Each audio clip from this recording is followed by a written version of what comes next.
Bab 13 Petinju T0 melamar untuk bertarung. Tidak masalah. Bai Wei memuji Su Yang. Itu sangat bijaksana. Tuan Su, tapi kami berkendara ke sini. Sama-sama. Hanya 2 kalimat. Bai Wei langsung memutar matanya. Song Xiao Xiao di samping terkekeh. Mereka bertiga hanya berjalan-jalan di jalan.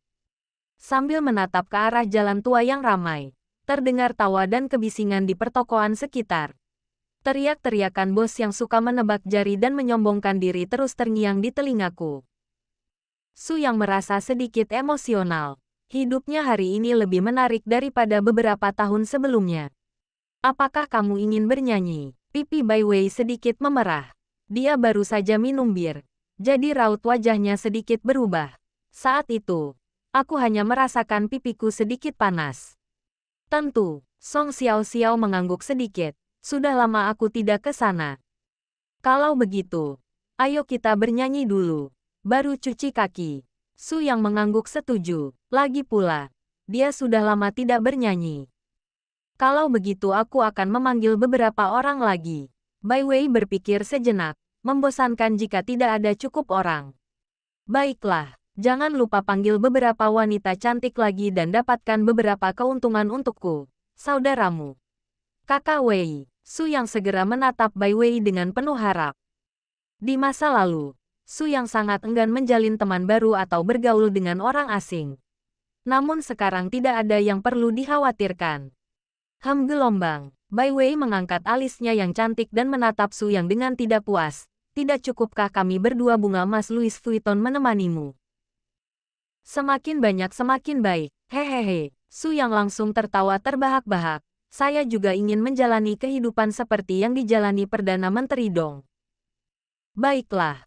Baiklah. Bai Wei menunjukkan senyum Yewen di wajahnya dan menunjuk ke arah Su Yang. Aku tidak menyangka kamu menjadi orang seperti itu. Xiao Xiao. Lari. Kamu bajingan. Setelah berkata demikian, Bai Wei segera mengangkat tangannya, meraih tangan Song Xiao Xiao, dan berlari ke depan. Melihat punggung kedua orang itu, Su Yang tertawa. Tapi tahukah kamu, kehadiran seorang gadis benar-benar membuatku merasa jauh lebih baik. Baik saat bermain maupun saat makan dan minum. Menyendiri tetap saja kurang bermakna. Merasa rileks dan nyaman, Su Yang mengikuti mereka berdua perlahan. Song Xiao Xiao, yang berjalan di depan, tiba-tiba teringat sesuatu dan bertanya pada Bai Wei. Tahukah kamu mengapa kentut membuatmu tertawa? Bai Wei tertegun sejenak, lalu segera mengerti dan menatap Song Xiao Xiao dengan heran. Xiao Xiao, apakah kamu sedang memainkan permainan sebesar itu? Apa maksudmu? Song Xiao Xiao sedikit bingung. Melihat ekspresi bingung Song Xiao Xiao, Bai Wei mencondongkan tubuh ke dekat telinganya dan membisikkan beberapa kata. Untuk sesaat, wajah Song Xiao Xiao yang sudah merah karena minum anggur, menjadi semakin merah. Seperti putri uap, dia berdiri di sana dengan mukanya tertutup. Erangan keluar dari mulutnya. Wuho, sungguh memalukan. Aku tidak bisa tinggal di tempat ini lagi. Begitu melihat melon itu, Bai Wei segera datang ke sisi Song Xiao Xiao dan tidak sabar untuk menanyakan rinciannya. Setelah penjelasan Song Xiao Xiao, Bai Wei tersenyum sejenak. Hahaha, ada hal seperti itu. Tidak, aku harus bertanya. Bai Wei segera berbalik, berjalan cepat ke sisi Su Yang, dan bertanya dengan nada menggoda. Kudengar kamu pergi potong rambut hari ini, dan saat keluar rumah, kamu kentut hahaha. Senyum di wajah Su Yang menghilang dalam sekejap. Oh tidak, gelombang senyumannya tidak hilang, hanya berpindah ke wajah orang lain. Dia langsung mengeluarkan ponselnya dengan sikap sok, berbalik dan menempelkan ponsel itu ke telinganya. Halo. Mus, apakah Anda baru saja melakukan penerbangan ke Mars? Ya, kita tidak bisa tinggal di Blue Star lagi. Bai Wei saat ini sudah tertawa terbahak-bahak tanpa gambaran apapun. Kebulatan yang terbungkus dalam sweter ketat berwarna merah itu pun melonjak.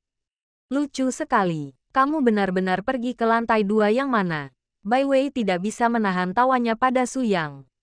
Ya, Su Yang memasang wajah cemberut dan cemberut. Begitu aku masuk, gadis di meja depan membawaku ke lantai 2. Ekspresi Su yang dilebih-lebihkan, dengan sedikit rasa takut yang tersisa, dan dia membumbui pengalamannya. Kedua gadis itu tertawa sangat keras hingga mereka tidak bisa menegakkan punggungnya. Saya benar-benar harus berterima kasih kepada Song Xiao-xiao. Su yang berkata dengan nada sinis. Itu membuat saya merasakan karakteristik daerah setempat. Ini pertama kalinya aku bertemu seorang gay dalam hidupku. Ada banyak tempat di sini. Bai Wei menyilangkan lengannya dan mengangkat alisnya, terutama di sekitar Jalan Chunxi. Apakah kamu ingin aku memperkenalkan beberapa tempat? Kebetulan aku mengenal beberapa di antaranya. Kita putus saja, Wei. Su yang terlalu malas untuk berpura-pura menjadi pria keren. Jadi bagaimana jika dia pria bodoh? Setidaknya dia bahagia. Jadi dia berbicara lebih bebas.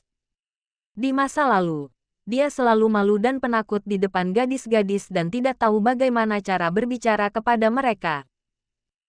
Dalam hati, aku selalu berpikir tentang apa yang harus kulakukan, tetapi aku tidak dapat mengungkapkannya dengan lantang. Sekarang saya bisa mengucapkan kata-kata ini. Rasanya luar biasa. Tapi kita semua sudah minum. Jadi jalan saja. Kita bisa mengendarai mobil ini besok. Jangan minum dan mengemudi. Tenanglah, hidupmu dipertaruhkan.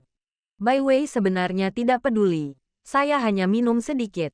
Bahkan jika saya bertemu polisi lalu lintas nanti, saya tidak akan bisa meledakkan apapun. Tenanglah, Su yang berkata cepat, jika kamu bersikeras mengemudi, jangan salahkan aku jika melaporkannya. Ya gelombang Wei Wei, jangan mengemudi. Song Xiao-xiao juga mengangguk. Aku ingat ada KTV di depan. Ayo kita pergi ke sana.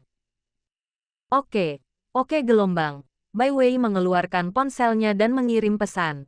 Kalau begitu aku akan menelepon beberapa teman. Mereka bertiga sedang berjalan menyusuri jalan. Su yang memegang rokok di mulutnya, dan napasnya terlihat jelas. Bai Wei berjalan lewat dan berbicara di telepon. Su yang tersenyum pada Song Xiao-xiao dan berkata, sahabatmu cukup lincah. Ya, Song Xiao-xiao menatap Bai Wei dan tersenyum. Dia cukup menarik. Aku bertemu dengannya saat aku bekerja paruh waktu di perguruan tinggi. Tapi jangan pedulikan dia, dia memang orang yang riang.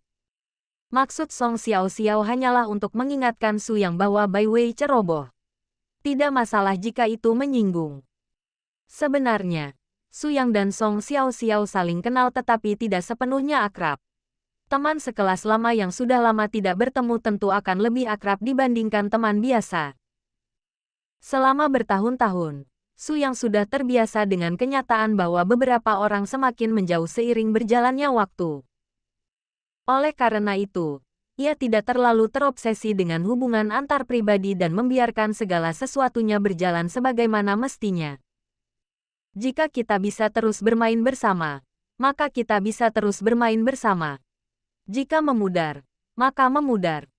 Baiklah, aku sudah menelepon beberapa orang. Tapi aku tidak tahu apakah mereka akan datang. Bai Wei berjalan ke samping kedua orang itu, melirik mereka, menyipitkan matanya, dan berkata dengan serius, apakah kalian baru saja membicarakan aku? Mata Song Xiao-xiao sedikit kabur saat dia melihat papan nama dengan lampu merah berkedip tidak jauh darinya. Ya, Su yang tersenyum dan mengangguk, kamu bilang kamu menawan. Aku hampir ingin menjadi anjing penjilatmu. Hampir, Bai Wei mengangkat alisnya dan langsung bertanya, hampir. Bedanya, kamu tidak cukup seksi. Tidak seseksi aku, Su yang berkata dengan serius, mengangkat kepalanya dengan bangga, dan memandang rendah Bai Wei di depannya dengan jijik. Mulut Bai Wei berkedut, aku mendengarkanmu dengan sangat serius. Gerakan tunggal 6. Song Xiao-xiao tidak bisa menahan diri untuk menutup mulutnya dan terkekeh. Itu benar. Kamu tidak seseksi dia. Hari ini, Su yang mengubah kognisi Song Xiao-xiao berkali-kali. Kukira dia kutu buku yang banyak bicara dan bahkan tidak bisa kentut selama beberapa menit. Tapi aku tidak menyangka dia cukup lucu. Aku pikir dia laki-laki straight, tapi ternyata aku merasa sangat nyaman dengannya. Kau tidak akan meminta pacarmu untuk datang. Bai Wei menatap Su yang dengan bingung. Dia sepertinya tidak melihat Su yang menghubungi pacarnya. Apakah kamu berencana membesarkan ikan tanpa sepengetahuan pacarmu? Bai Wei tampak heran. Menatap Su Yang dengan ekspresi berlebihan. Mengangkat tangannya untuk menutupi mulutnya. Ya Tuhan gelombang. Bukankah aku sudah membawanya? Meskipun dia tidak mengerti mengapa dia pikir dia punya pacar, Su Yang tidak keberatan membuat lelucon.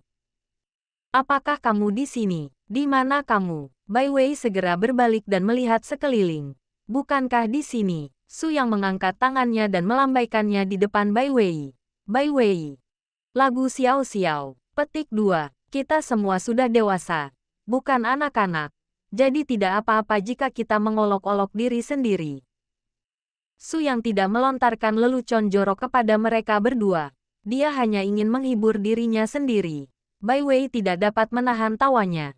Song Xiao Xiao juga terkekeh. Jangan terlalu keterlaluan, Su Yang.